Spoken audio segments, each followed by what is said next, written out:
the salad itself is just a vehicle for delicious dressing. You know what I'm saying? I wanted to show you guys a little storm prep grocery haul. So I'm anticipating a failed cycle. The other question that I got asked is if there are any favorite apps that I use.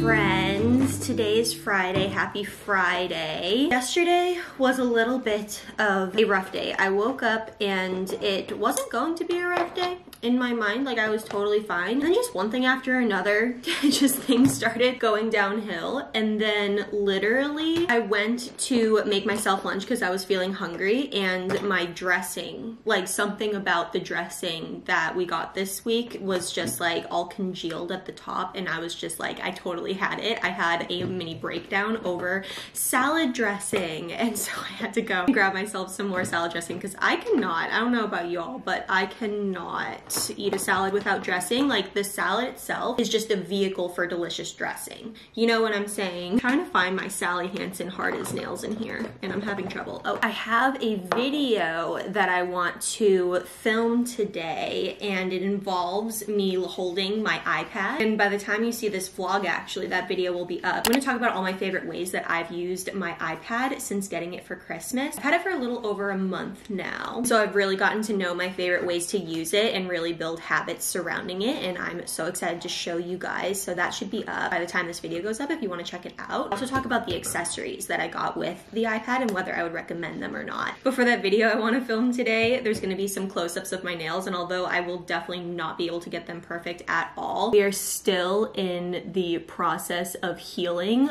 from acrylics. I think if I just file them down and get them a little neater, then that's the best we can do, you know? But I've gotten a couple questions over the past few fertility related videos that instead of just making a whole Q&A, I thought I would just kind of answer some as they pop up in my comments. But first, to kind of go along with that, and you'll see in just a sec why, we went shopping yesterday to get ready for this massive winter storm that we are expecting here in the East Coast, in the Northeast. And so Jack and I did a little bit of grocery prep, so I'm going to roll that footage here. Oh, hello friends. It is Thursday, I think the 27th, Thursday the 27th, and on Saturday we are getting a huge storm. We are getting up to 20 inches of snow, and my heart is so happy because it's happening all day long on Saturday. I'm not sick of snow yet. If it's gonna be this cold, you guys know I need some snow. I need some snow in my life. That said, I don't have to shovel or plow or anything like that, or worry about my car being buried under snow and like have to deal with that, so I totally understand that. I think I would feel a little different about the snow if that was the case, but I digress. Because we knew the grocery stores were going to be absolutely mobbed tomorrow, which is Friday, the day before the storm, we went after the gym tonight. So I wanted to show you guys a little storm prep grocery haul. So no particular order, this is what we got for our stormy weekend. Tomatoes for sandwiches. We're gonna make delicious sandwiches, deli sandwiches for lunches. More grapes for Jack. Refill on almond milk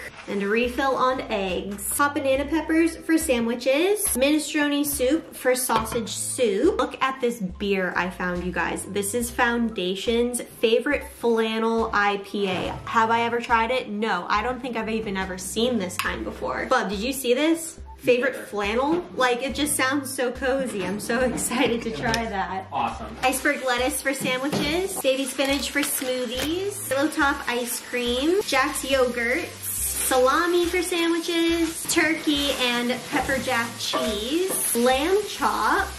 Some chicken wings, chicken tenders, and hot Italian sausage. Sandwich rolls, French toast bagels, bread and butter pickles, and some beans. More of our favorite coffee creamer, whole peeled tomatoes, a golden potato, a sweet potato, an onion, some whipped cream cheese, and ground mustard. And if you're curious what that is making us for this weekend, that is making us dinner for tomorrow. We're having lamb. We already have potatoes and asparagus from last week's grocery shop. So that's tomorrow's dinner. And then all throughout the storm weekend, all of the stuff that you saw about like the fruit and the spinach for smoothies and the extra eggs, like that's all good for our breakfasts. And then the sandwich stuff is good for a few days for good sandwiches. And then on Saturday night, we're having Jack's Special chicken wings with French fries. He just cuts up the potatoes that I showed you into French fries, but the chicken wings that he makes are just so good. He's gonna have chicken tenders. I'm gonna have the chicken wings. You gotta hype a guy up, don't you? And then on Sunday, we're making sausage soup, which has the Italian sausage and the minestrone soup, the peeled tomatoes, the beans. But yeah, those are all of the main things that we're having for our storm weekend. It's gonna be awesome. We literally don't have to leave the house. That's the goal. You might notice the beer in that footage, and I am very excited. Nothing is set in stone necessarily for this cycle quite yet, but you know when you just know. You know when you just know. So I'm anticipating a failed cycle, but nothing set in stone. We shall see. One question that I got since posting the last Q&A was if there was anything that I do for when a cycle fails. I hate the term fails, but that's exactly how it feels, honestly. That's exactly the right wording I would use to describe how it feels when a treatment cycle doesn't work out, you know? But one of the things is beer. I'm not even kidding, because for us, and this is the next question that I'll get into in just a sec, but during the 2-week wait, and if you don't know what the 2-week wait is, it's between ovulation and then when you can test. They recommend waiting 2 weeks to test to get the most accurate result, and so that's why people call it the 2-week wait. During that, as far as what I'm eating and drinking, I just pretend that I'm pregnant. I act as though I am pregnant, because if I am, I don't want to be drinking, I don't want to be eating an excessive amount of sushi, like all of that stuff. But you guys know that I love beer so much, and just like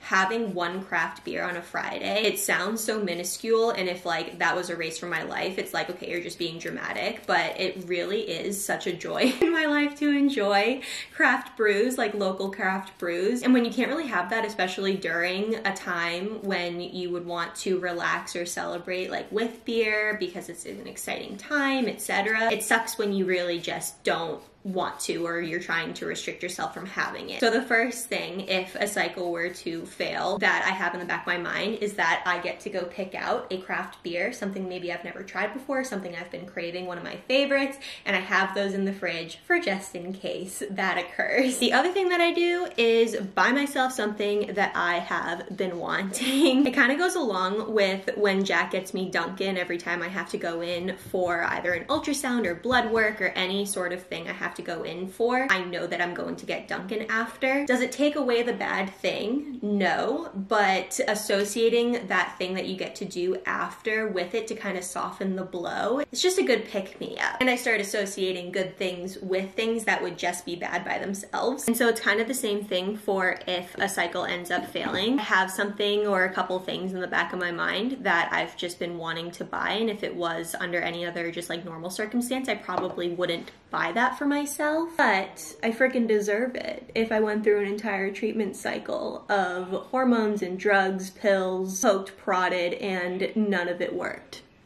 So, does buying a new shirt or a new home decor piece or a new makeup product bring me as much joy as a positive pregnancy test would bring? No, it doesn't. Does it soften the blow just a little bit? Yeah.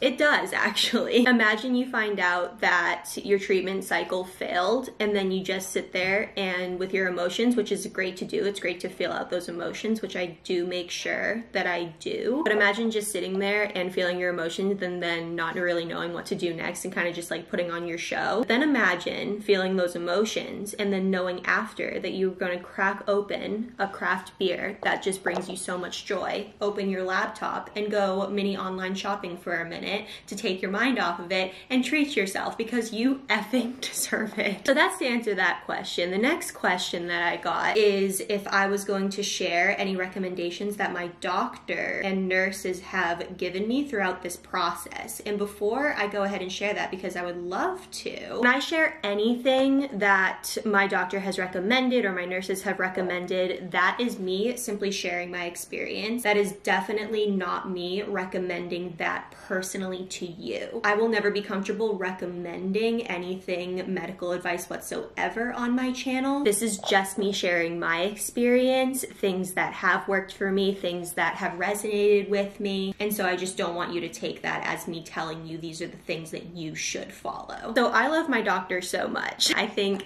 he matches our personalities so well personally for Jack and I. And so on one of the first consultations, or maybe it was the second one, I'm not really sure, that we had with him, I made sure to ask about any supplements or any dietary restrictions as far as the trying to conceive process. Obviously, there are recommendations that they share with the general medical community when you are pregnant, such as watching your caffeine intake, raw fish intake, mercury high fish intake. There's all of those standard things that people talk about. But when trying to conceive, there's just so much information out there about this type of diet and these supplements and avoiding caffeine altogether and avoiding alcohol altogether. And so of course I wanted his opinion on that because, oh no, okay, we're good. Jack and I generally eat very healthy, and I've never responded personally well to things when I feel like I am very restricted on anything when it might not be necessary. But we get our proteins in, our veggies in, our carbs in. We have a very well-rounded diet, especially with what Jack is trying to achieve with his health and fitness. And I only drink 2 cups of coffee a day. It's not like I drink 3 in the morning and then another 2 in the afternoon. So I knew that we overall have a really well-balanced diet. But of course I wanted to ask my doctor, besides taking a prenatal, which he of course did recommend, was there anything else that I should be avoiding, intaking? Like, what have the studies shown in his experience and his data and his patients? Like, what does he recommend? And he looked at me and he kind of smiled and he was like, listen, you're going to find a bunch of things online and you can feel free to follow different things online and you can feel free to see what works for you. But after listening to what you generally eat during the day and knowing that you generally follow a really well-balanced diet, he's like, if you just go ahead and start restricting yourself completely of things that don't make a significant difference as far as conceiving or not conceiving, in his experience, he said, then you'll just be mad and uncomfortable and irritable and not pregnant. So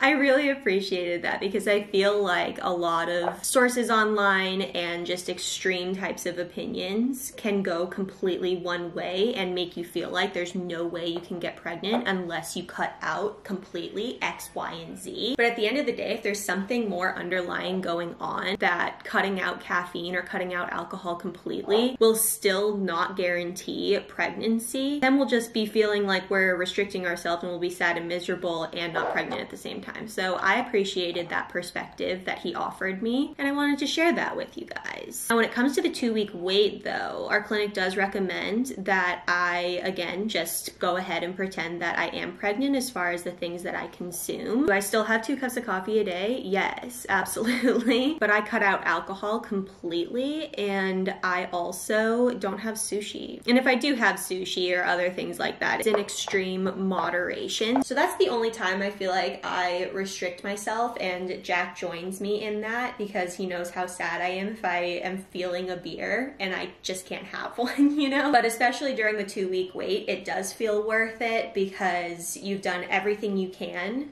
during this point in your cycle and you've given it every shot you can and you've like timed everything perfectly. So you're feeling really optimistic, and so during those 2 weeks it's like, okay, no, this could be totally worth it. So there's definitely more of a motivation behind avoiding some things during the 2-week wait versus like your whole entire cycle in general. That's just my experience and the advice and the guidance that our doctor has given us so far as diet and restricting and everything like that goes. But with that said, I'm super curious, and in not a putting your opinion on anyone else's sort of way, I would love to know if you're comfortable sharing what your doctors have said as far as any diet or anything like that when you're trying to conceive. I'm curious what other clinics or what other doctors are saying out there as well. While we let my nails dry out, the other question that I got asked is if there are any favorite apps that I use as far as tracking my cycle, tracking ovulation, all of that fun stuff. And the answer is yes. So the first app that I ever downloaded was to simply just track my cycle. I had never done that before, so I honestly didn't know when I was expected to start. I kind of just went by how my body felt, and it was usually accurate. When I felt like it was coming on, it definitely did. I thought I was pretty consistent, but again, I wasn't tracking. So I went on the app store and I just looked up the top ones and I chose Clue. And then I really liked Clue up until a certain point, and they just changed a few things. They came out with a few announcements or something, and I just didn't jive with it anymore. So I went to the other one that was also top rated on the store, and I've heard other people talk about it, and that app is Flow. And so again, I just wanted to download an app to start tracking my cycle and just to start getting familiar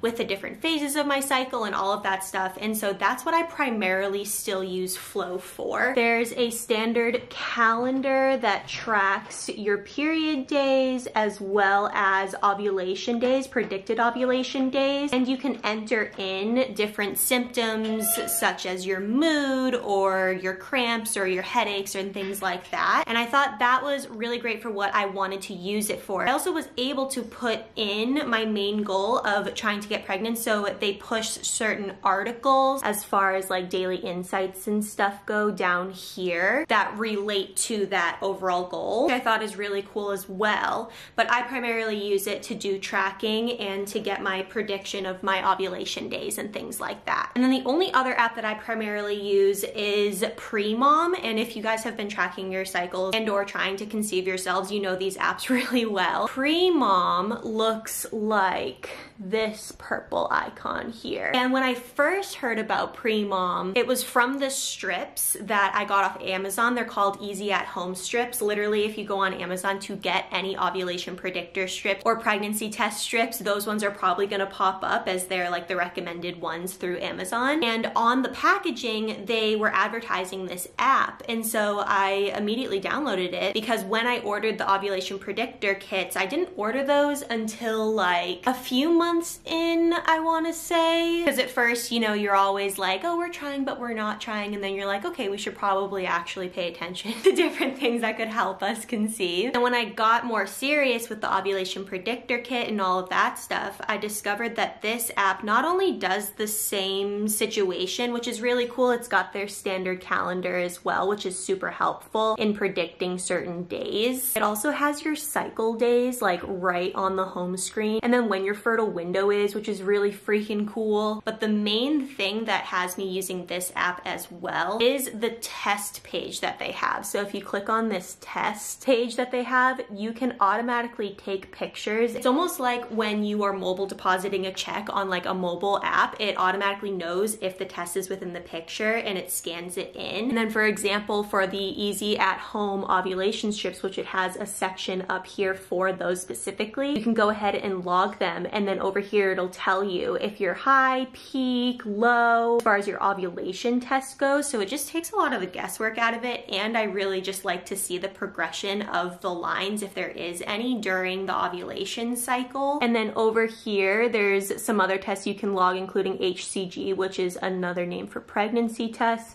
And there's all my negative pregnancy tests. So those are the apps that I use currently and what I use them for currently. If you ever have any other questions that you want me to answer in any upcoming vlogs, I would love to answer those. Make sure to leave them in the comments below. But with that said, it is 2:13, my friends, and so I think I'm going to pour myself a coffee to sip, put on a podcast, do my makeup, and get into the filming mood to show you guys all of the things that I love about my iPad. So I'm gonna get filming on that.